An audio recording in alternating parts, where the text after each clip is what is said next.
I can't tell if we're live. I think we're live on YouTube, going live. All right, everybody. We're gonna briefly talk about reharmonization, and I want you guys to comment down below. I will make a proper video on this, but I want some feedback. So we're gonna talk about reharmonization. I was teaching my student Colin. What up, dude? He inspired me to do this because it's a crap ton of fun. And there's people out there teaching it, but I'm sure other people are teaching it in good ways and practical ways. But he was having trouble finding someone explaining reharmonization in a digestible way, and also in a way that's really practical for like folk and pop songwriting, or just to experiment. So I'm going to try to break this down as easy as I can. And I can do this stuff all day long. Whenever I write a song, I experiment with this. And it's going to help you understand the guitar neck better too, theory better, but it's not super complicated. Of course, you're going to have some background in music theory, but I'll try my best to make it simple. And again, please comment down below, because I'll make a full-on video to help describe it. And I'll be flipping between this stuff too. So ding, this is what we're going to be looking at. So let's just say we got a simple melody that's just this on top here under reharmonization. You guys see C, D, E, right? The melody is C, D, E. So what I mean by that is da-dum-dum. Let's say it's da-dum-dum. Where we roam. That's our melody. And maybe your chord progression, you were just banging away on C, right? Let's assume this is in C major, and that you kind of had this generic idea. Dum, bum, bum, bum, bum, bum. It's like, well, how do I make that more interesting? How do I reharmonize something? So let's just look at the E, right? We're going to keep this as simple as possible. Let's just look at the bar that has the E in it. So we're going to keep the C chord here. C, D, E. What's happening right now is that note E that I'm singing. If you know anything about chords, the C chord has 3 notes, C, E, G. So I'm singing the third, right? C, E, that's the third, the root, the third, the fifth. C, E, G, there's 3 notes in the C chord. And if you absolutely don't know this, you could pull up a chart, right? And look up all the chords in the key of C and what notes are in those chords. So C, D, E, this note E is in the chord, and it's the 3rd scale degree of the chord. So the way my mind works is like, okay, that E can be the 3rd scale degree of a chord. It could also be the root or the 5th of a triad. So if it's the 3rd, it's just a C. If we put it in the 5th position, check out the next one down here. So under that C, D, E, we can do the whole thing with a C major chord. C, D, E. Now look down in the next column, and I have an A minor on top there. C, D, E. That is really cool. What's happening there is I'm still singing that same E, but look at an A minor chord, right? A minor chord has an E in it. An A minor chord is made up of 3 notes, A, C, E.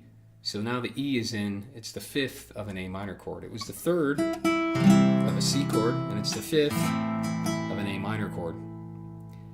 I can put it in one more place. I can make E the root of a chord. So E, the root would be E, right? So in the key of C, the E chord isn't major, it's also minor, E minor. So I could do C, D, E,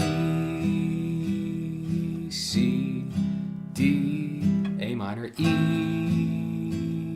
C, D, E. I could also stay there. So now for that note E, I already have 3 options of different chords I can play while I sing that E. I can make the E the root of the chord, E minor. I can play a C because that's the 3rd, C, E, G, or A minor, A, C, E. And I have 3 beautiful colors to play with. I could do the same concept for my first melody note too, C, D. C, D. I could change that first chord. But for now, let's just listen to what we have. I could keep it on C, C, D, E.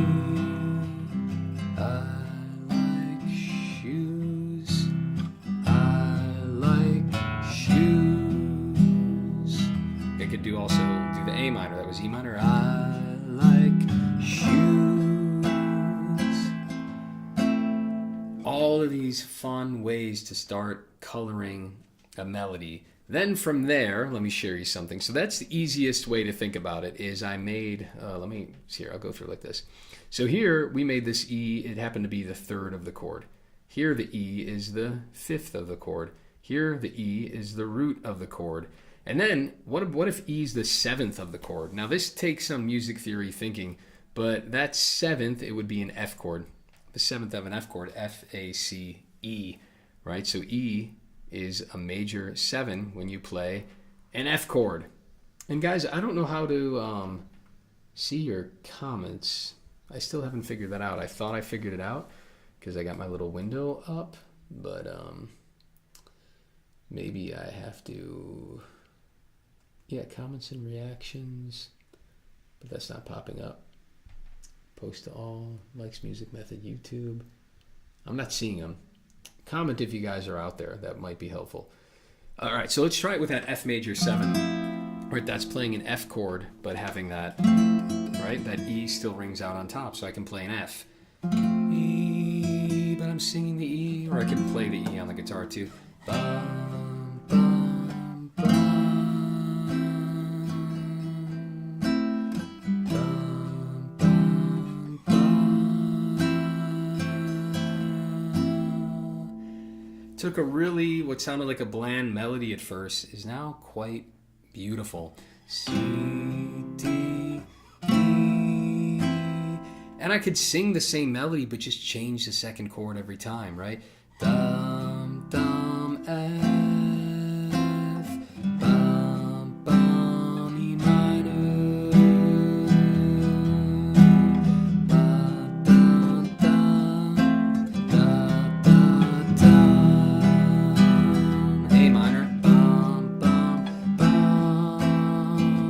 bum, C, bum, bum, bum.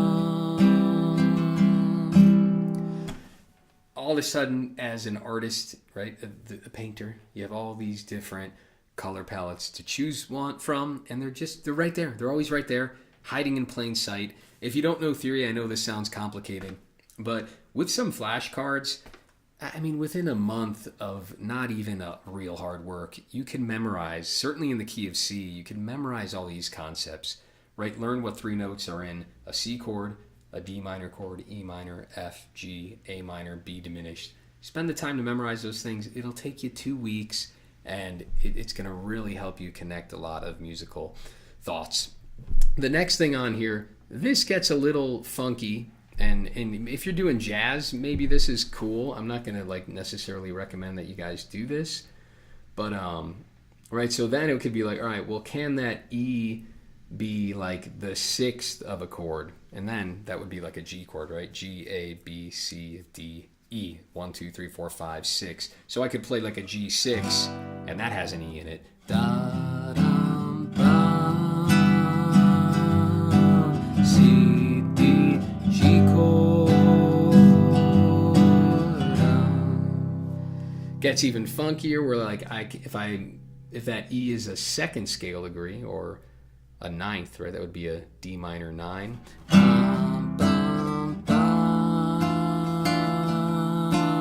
Gets a lot more dissonant or less folky, right? I don't want to say dissonant, but less folky. Then you get like, I could make it a weird diminished chord. I wouldn't get crazy with that. But another thing you could do is tweak the quality of what we were doing. So for example, I could make that E minor chord an E major, because it still has an E in it. C, D, E. These like major chords in place of minor always remind me of David Bowie. So what I'm doing there is I'm making that E minor an E major, right? Because sure, we're changing the key, but it still has, that chord still has an E in it. C, D, E. I could make the A minor an A major, because guess what? A major still has an E in it. C, D, E, C, D, E. So now we're leaving the key, right? The key of A is not in C major, right? It should be an A minor chord. But our ear doesn't care, right? Because we're tracking this melody, we can switch other notes. And that's just called like voice leading. And that's the beauty of songwriting, is you can break these rules all over the place. And the best way to do it is just have these systems in place to experiment with, because you never know what's going to work. So it's like, basically, I can play any chord that has an E in it. There's even a lot of chords that don't have an E, like G, right? G doesn't have an E in it, but I put it in there. That makes it a G6. And you can mess around with this. It might not be the color or sound that you want, but man, is it fun to experiment. So I'm just going to keep singing C, D, E, and you can watch me change through all these different chords. C, D, E, C, D, E, C, D, E, C, D, E, C, D, E, C, D, that's a D minor 11. You can do like a weird B diminished. C, D, E, ba, ba. I don't want to say like anything's possible, but that is kind of the case. That E can become any extension or any part of the chord that you want it to be. But, of course, as a folk person, I gave them in the order that I would try. The diatonic chords, E can be C. It's in that A minor. It's also in an E minor. Then a little funkier is it's the 7th chord of an F. And those are 4 easy choices. Make the melody you're singing, make it the root of a chord, make it the 3rd of a chord, try making it the 5th, and try making it the 7th. And all of a sudden, very simple way where you have 4 options now to play a different chord over that same melody note that you didn't have 5 minutes ago. Comment down below what was confusing, what puzzle pieces would you need for this to make sense, and I can take the time to make a proper tutorial. But I like live streaming because I don't have to edit and bounce and do all this stuff, and I can get these ideas out to you guys quicker. And also comment down below, what do you want to see? I'd love to do regular weekly live streams. We can set up a time once I figure out the tech end and have some fun with it. That's it, Reharmonization. Later, y'all. Peace. Hope you enjoyed. I'm out of here.